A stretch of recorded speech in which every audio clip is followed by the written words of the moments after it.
Karibuni sana wapenzi wa Mbui Class, na leo tunaanza programu ya Microsoft Excel. Nawakumbusha tusisahau kusubscribe na kubonyeza alama ya kengele ili uwe wa kwanza wewe kupata video mpya pale zinapotoka na series zinazidi kuongezeka huko mbele. Vile vile unaweza kulike na kushare na wenzako waweze kupata somo hili. Microsoft Excel ni nini? Microsoft Excel ni programu ambayo inadili sana na calculations. Tunajua tumesoma Microsoft Word huko nyuma. Microsoft Word naye inaweza ikafanya kutafuta minimum. Microsoft Word inaweza kutafuta total. Microsoft Word inaweza kutafuta average. Lakini the special program au program maalum ya kufanya calculation ni Excel. Kwa hiyo kuanzia vipindi hivi na vinavyokuja tunaenda kuongelea Excel. Kwenye Excel nini tujue? Anasema kwenye Excel cha kwanza ujue workbook. Workbook ni nini? Workbook ndio document yako kwenye Microsoft Excel. Microsoft Word yanaitambua kwa document. Workbook ni ile eneo au ile kazi ambayo umefungua kwa ajili ya kuandaa hiyo Microsoft Excel yako, inaitwa workbook. Kwa unapoifungua by default inakuja inasomeka workbook. Kwa workbook ndio kazi yako ya Microsoft Excel. Workbook imeundwa na page. Imeundwa na worksheet. Kwa ujue workbook ni nini na worksheet ni nini. Kwa worksheet ni kama page ya kwa Microsoft Word anatambua page, lakini Excel anatambua kama worksheet. Page namba 1, namba 2, namba 3, na unaweza kuongeza namba 4, namba 5 vile unavyotaka wewe. Kwa hizi ni page. Ila kwenye Microsoft Excel zinatambulika kama worksheet. Worksheet imeundwa na vyumba. Hivi vyumba vinaitwa cell. Hivi vyumba vinaitwa cell. Kwa cell ni nini? Cell ni intersection ya row na column. Kabla sijaenda kuelezea row na column, kwanza tuelezee grid line. Grid line ni nini? Grid line hizi ni line zinazotoka juu kwenda chini na zinatoka kushoto kwenda kulia kwa ajili ya kutenganisha column moja na row moja na seli moja na seli nyingine. Kwamba hii seli imeishia hapa kwa upande wa kushoto kwake, imeishia hapa kwenye upande wa chini. Kwa hiyo hizi line kazi yake kubwa kutenganisha, kujua hii ni seli nyingine na hii ni seli nyingine. Na inaweza ikatoka ukienda kwenye view, unaweza kutoa grid line. Unaona sasa haina grid line. Japo haina grid line haimaanishi hii ni Microsoft Word unaweza kuandika barua kama Microsoft Word, hapana. Hii bado ni seli na bado ina vyumba. Lakini sema tu hivyo vyumba havionekani mwisho wake na mwanzo wake. Itaonekana tu pale ambapo utaklik seli moja wapo. Kwa hizi inaitwa grid line. Nilikuwa nataka nielezee grid line kwa sababu naenda kuielezea column na row. Column ni nini? Column ni mistari ya wima inayotoka juu kwenda chini, inaotambulika kwa herufi. Column A, column B, column C, column D, column E, na kuendelea. Kwa nasema column ni mstari unayotoka juu kwenda chini, kwa ni mistari ya wima.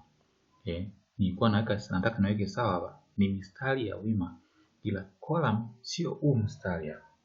Huu ni grid line. Column ni hili eneo la katikati. Kwa hili eneo la katikati ndilo linaitwa column. Kwa hii ndi column. Kwa column is a vertical line are labeled with the alphabet. Kwa column ni mistari ya wima inayotambulikwa kwa herufi. Na kwenye sheet moja, kwenye page moja ya Excel unakadiriwa na kuwa na kolamu ya zaidi ya 256. Zaidi ya 256, it means ni more than.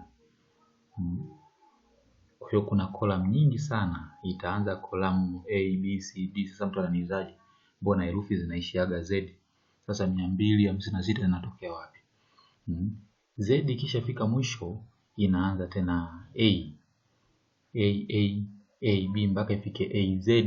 Hiyo A inakuja kubadilika tena na kuwa B, A, B, A, B, B, B, C, B, D mpaka ifike BZ inaanza kubadilika.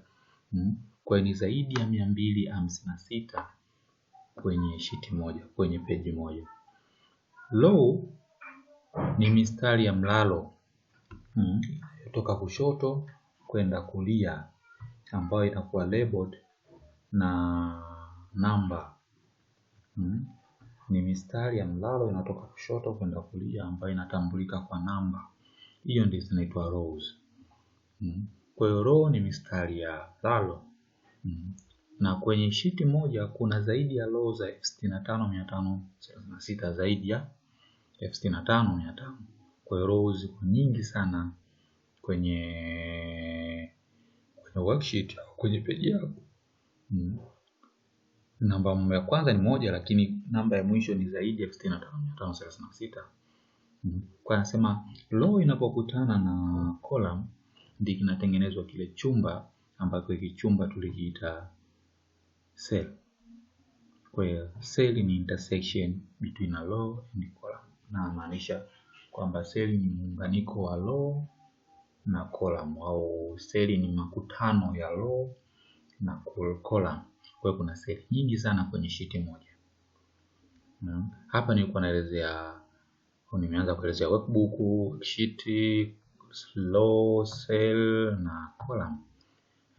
Kitu kingine nataka tukijue sisi, tumefundishana hizi kwenye Microsoft Word na border tumefundishana. Hizi grid line huaga hazionekanagi unapoenda kuprint kazi yako. Kwa grid line hazionekani wakati una print kazi yako. Unapoanza kuandaa kazi yako unatakiwa ujue jinsi ya kuiandaa kazi. Na hili somo leo linadili kabisa na jinsi ya kuiandaa kazi. Tuwajue kwanza kuandaa kabla tujaanza kufanya hizo calculations. Kwa hiyo hizi ni border. Border ni grid line ambazo unaziweka wewe mwenyewe. Ni grid line ambazo unaziweka, ni mipaka. Kwa hiyo mimi nasema nataka nifanye kazi yangu kuanzia hapa, kuanzia A mpaka G mpaka 15. Kazi yangu nitakayoiandika itanitosha hapa. Kwa hiyo natakiwa ni label eneo hili. Kwa hiyo nita label kwa kutumia borders. Kwa hiyo nimeweza kulabel. Kuna border nyingi sana.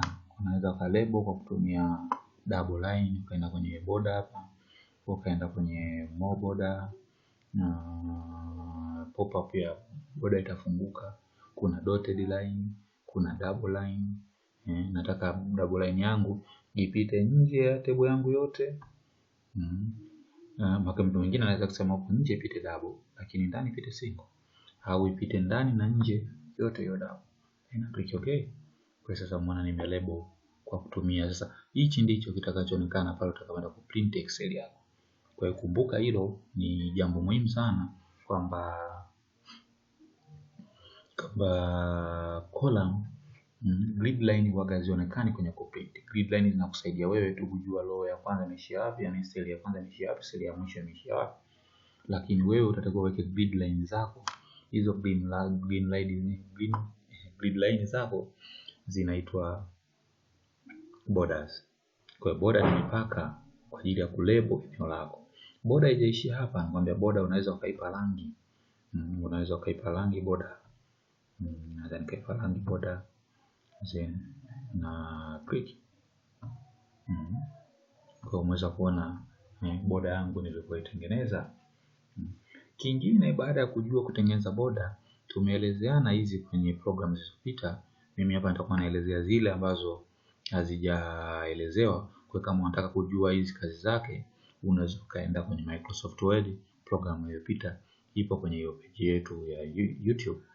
Kwa hiyo hapa naenda kuelezea hivi vitu viwili hapa ambavyo vinaonekana vipya kidogo. Kwa kabla tujaja huko, hebu tumalizie na shading. Shading ni background color ya sehemu uliyoselect. Tumesoma kwenye Microsoft Word, na hapa naikumbushia tu kwamba unaweza kuweka shading, kwamba shading ni background color ya sehemu uliyoselect. Kwa hiyo tuje kwenye Hii inaitwa merge cell. Merge cell ni nini? Merge cell ni process ya kujoin two or more cell. Tulielezea kwenye Microsoft Word na sasa naielezea tena kwa sababu huko ni muhimu sana, kwamba hii table yangu hizi seli za juu nataka iwe seli moja, na Excel ukiwa una highlight by default chumba cha kwanza kinakuwa white. Si kwamba hujaki highlight, umeki highlight, lakini by default hiki chumba kinakuwa white. Kwa maana kwamba hiki chumba nacho kimekuwa selected. Kwa hiyo unachotaka kukiangalia wewe ni hii lines au hiyo border ambayo imeselect hiyo eneo. Kwa hiyo kazi ya merge cell ni kujoin cell. Nataka niandike kichwa cha habari hapa kwamba kichwa changu cha habari ni Raymond secondary Raymond sec. Kwa hiyo umeona kichwa changu cha habari kimekaa sehemu sahihi, kwa hiyo inaonyesha kimeweza kumerge eneo lote. Kwa hiyo kumerge cell ni kujoin cell. Then unaweza ukamerge, huyu ni mwalimu Juma. Huyu ni teacher Juma. Teacher Juma yeye anafundisha views na chemistry. Huyu ni teacher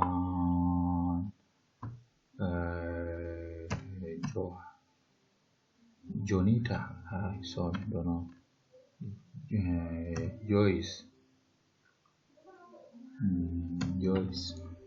Joyce yeye anafundisha na Joyce anafundisha English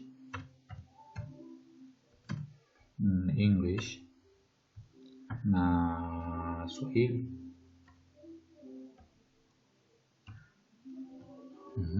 Kwa hiyo mweza kumwona na huyu mwalimu wa mwisho anaitwa Tabu. Kwa unaweza ukaanza kuweka kwanza hivi kuandika afu merge cell au merge cell kwanza alafu uandike sawa. Tabu anafundisha masomo matatu kwa pamoja. Tabu anafundisha history, Tabu anafundisha maths, Tabu anafundisha physics.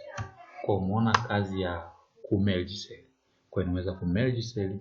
Raymond ndio shule, lakini ndani ya shule kuna walimu ambao wanafundisha somo moja moja na walimu ambao wanafundisha masomo yote.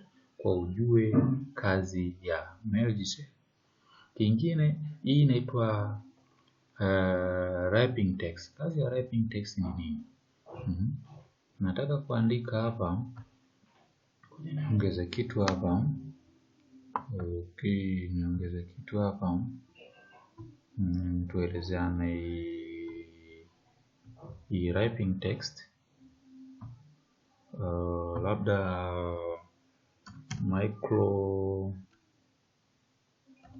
Microsoft Excel.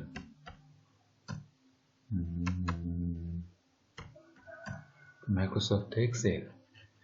Sasa wewe unachotaka kwamba Microsoft Excel itengeneze, yani hii seli moja ili neno likae kwenye mstari mmoja, yani kwenye mistari miwili, yani itengeneze mistari miwili, mmoja juu mmoja chini. Maana Microsoft iwe juu, Excel iwe chini, lakini ikae kwenye row hiyo hiyo. Kwa ndipo unapoenda kwenye wrapping text. Kwa hiyo wrapping text inaweza ikafanya kwamba neno ambalo halitaonekana kama unaona Microsoft Excel imeisha kwa mbali haionekani, lakini baada ya kufanya hicho kitu ku merge cell kama ku wrapping text, hichi ndicho kinachoenda kuonekana. Kwa hiyo unawezaje kutengeneza kitu kama hichi? Ujue kudili na wrapping text. Kwa hiyo ujue wrapping text ni nini na inafanya kazi gani. Kwa hiyo ni moja kati ya vitu vizuri sana ujue kuiandaa kazi yako, ujue kuiandaa page yako kwa matumizi ya Microsoft Excel. Kwa hiyo nimeelezea jinsi ya kuweza kuiandaa kwa ajili ya matumizi ya Excel kuanzia mwanzo mpaka mwisho, na kingine natakiwa tuendelee kuendelea kwamba uweze kujua kufuta column, na right click tu hapa, mfano na delete column, kwa column inakuwa deleted. Nawezaje kuongeza row nyingine katikati ya Juma na biology? Hapa nataka kuongeza row, mimi na click, naenda zangu insert. Kwa insert nimeweza kutengeneza row nyingine katikati. Nawezaje kutengeneza column katikati ya Kiswahili na history? Naweza kwenda kwenye hii nikaenda insert. Kwa hiyo nimeongeza column nyingine, naweza nikaweka jina lingine hapo. Kwa nasema ujue ku insert column na row kwenye Microsoft Excel.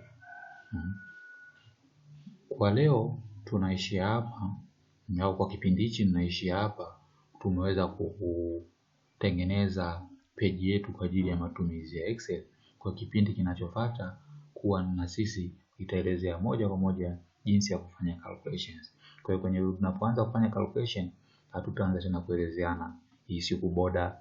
Kwa hiyo huo unajua kufanya boda tayari nishakuelezea. Usisahau kusubscribe na kubonyeza alama kengele ili kuwa wa kwanza wewe kupata hizi video zetu. Asante.